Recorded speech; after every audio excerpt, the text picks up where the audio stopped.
My colleagues, the Honorable Ministers of State, now represented by Honorable Peter Ogwang, the Chairperson and members of Education and Sports Committee of Parliament, the Permanent Secretary, Ministry of Education and Sports, the Chairperson of the Education Service Commission, represented by the Permanent Secretary, the Chairperson UNEB, and your Executive Director, and the whole family of UNEB.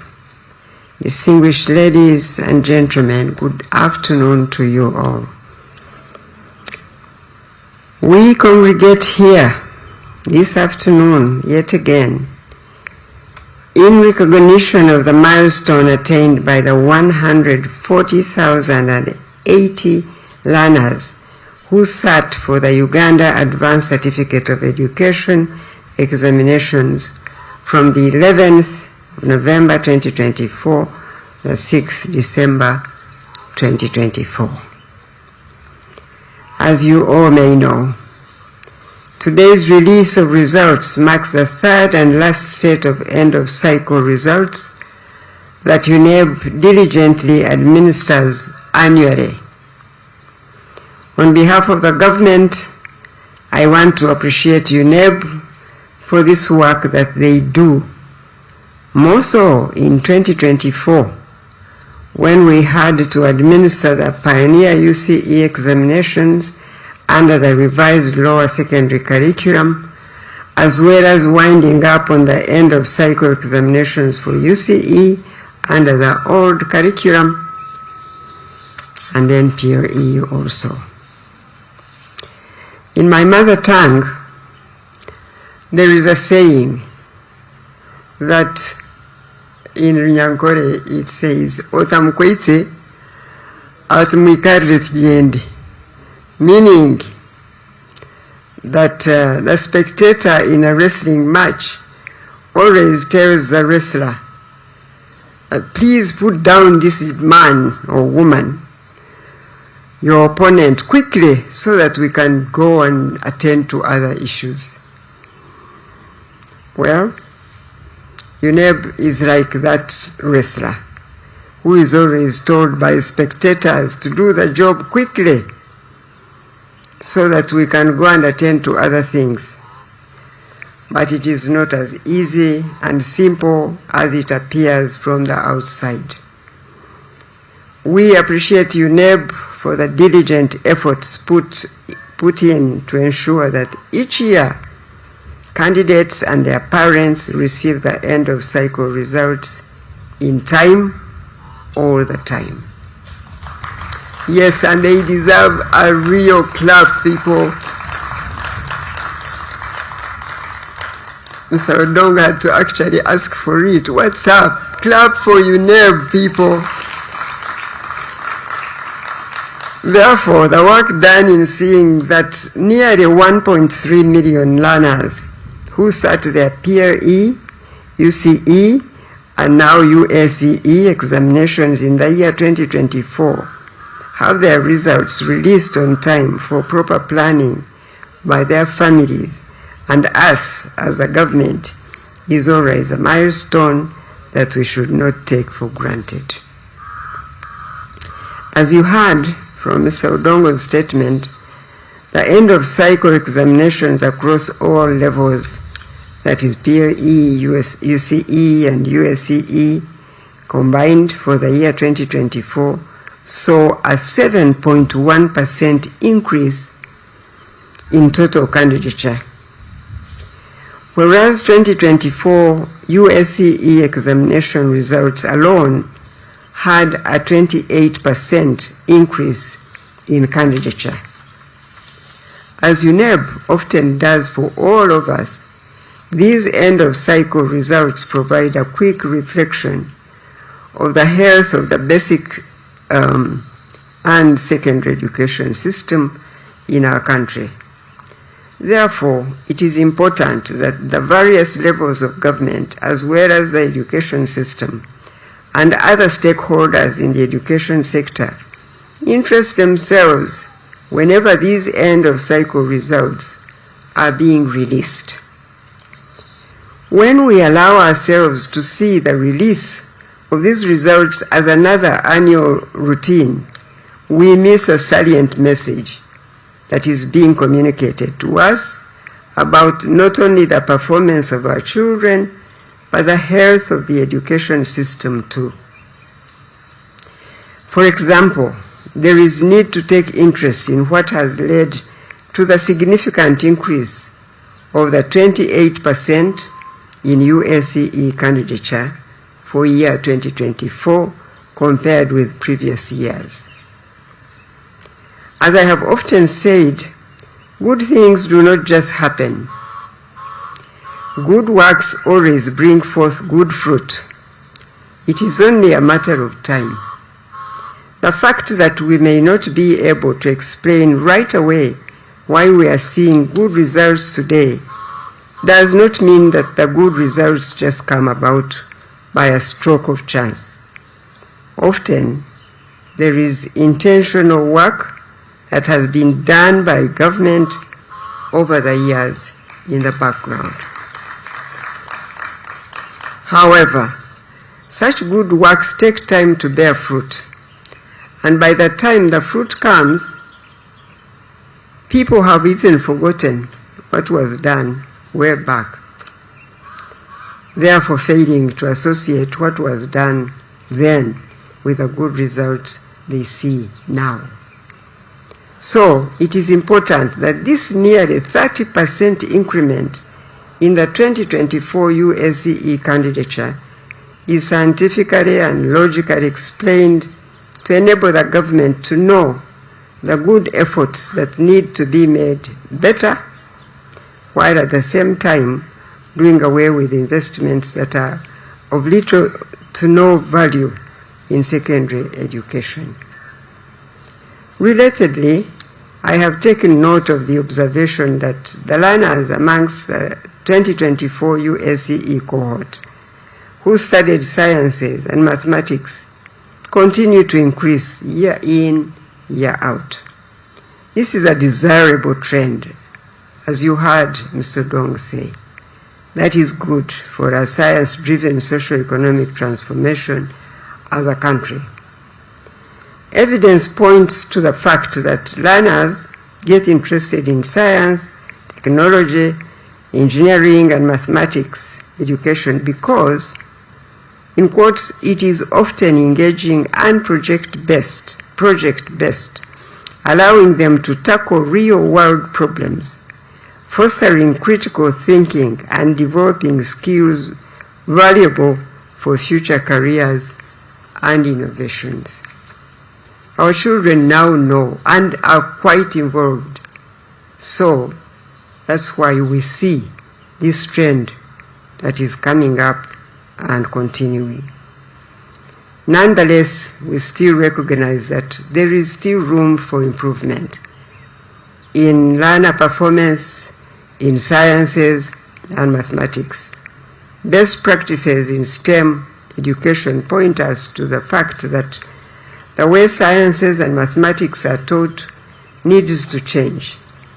This change starts with the teacher changing his or her attitude toward STEM and how it ought to be taught. In the recently released 2024 UCE examination results, you also saw how the performance in science subjects was generally good. For parents with children that have studied using the revised O-level curriculum, you hear their own testimonies of how they are enjoying the process of learning, especially the projects that the children are doing.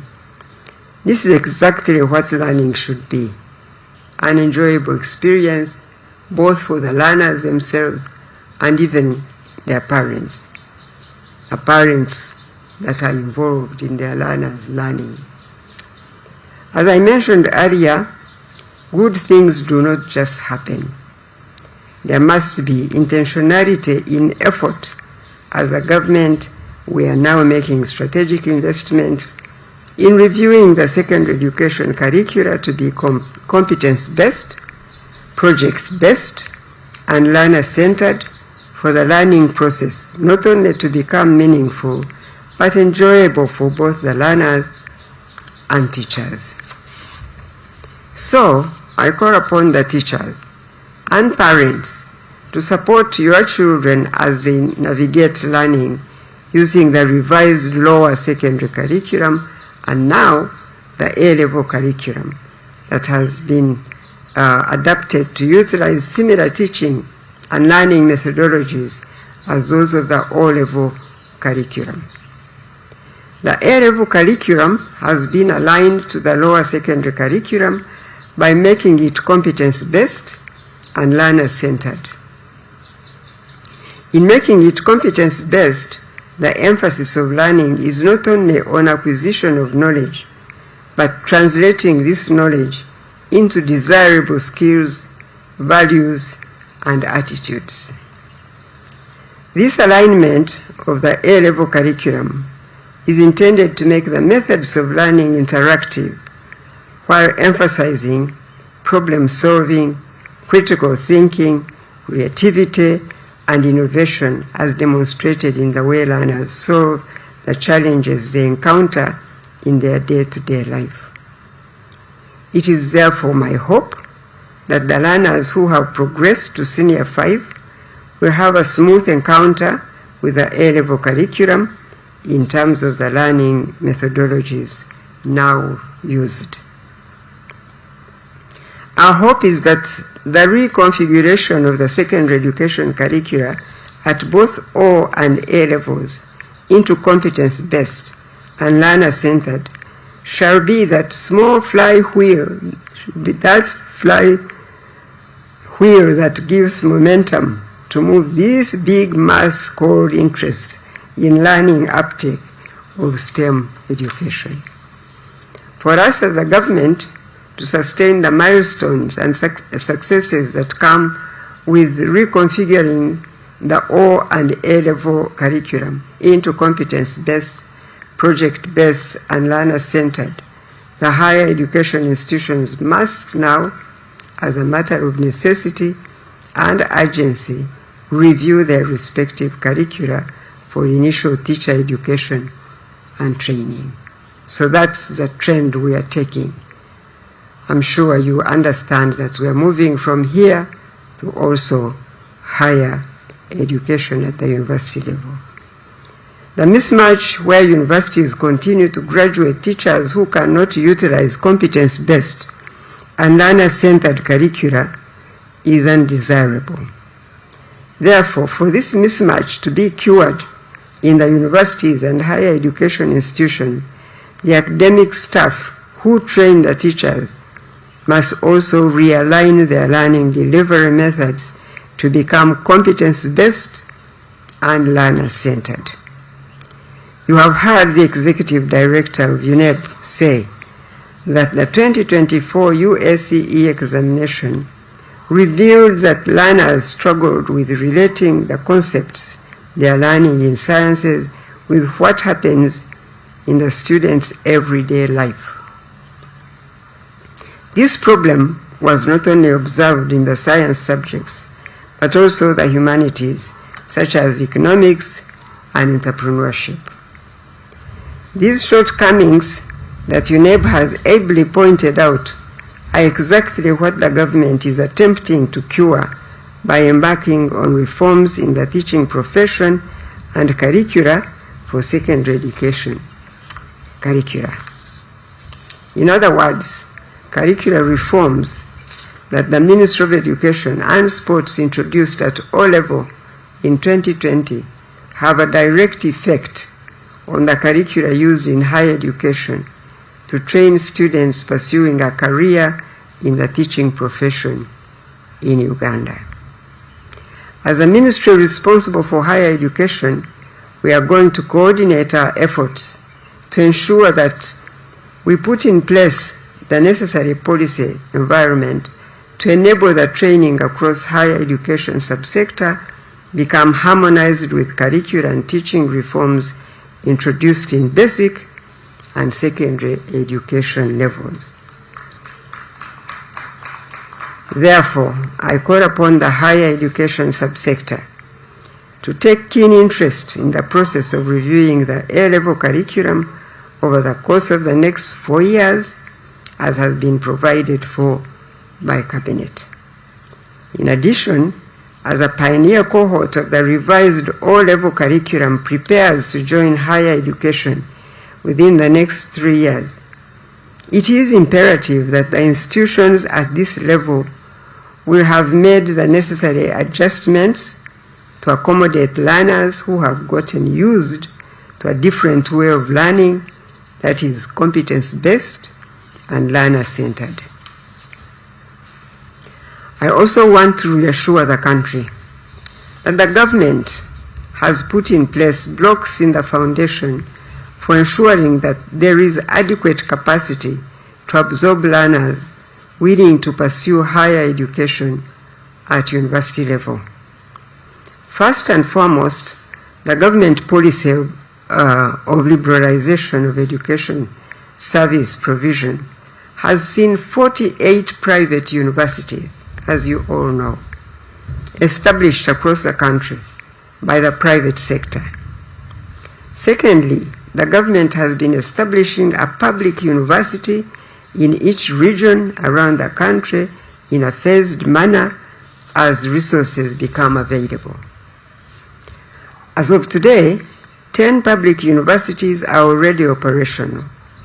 Mountains of the Moon University in the Rwenzori region, Soroti University in Teso region, Busitema University in Bukedi region, Gulu University in Acholi region, Lira University in Lango region, Muni University in West Nile, Kabale University in Kigezi region, Mbarara University of Science and Technology in Ankole region, Chambogo and Makerere universities in the Buganda region.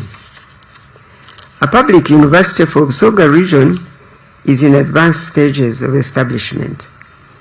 Recently, the stakeholders from Bunyoro also identified land in Ruhimba district where the campus for a public university in Bunyoro region will be located.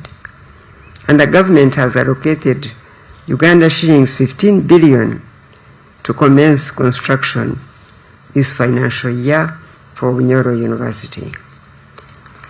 So, the current stock of 58 public and private universities in the country have the capacity to absorb the number of learners who wish to transition from A-level into higher education. On the other hand, we are cognizant of the fact that some learners may not be interested in pursuing the academic career path of higher education.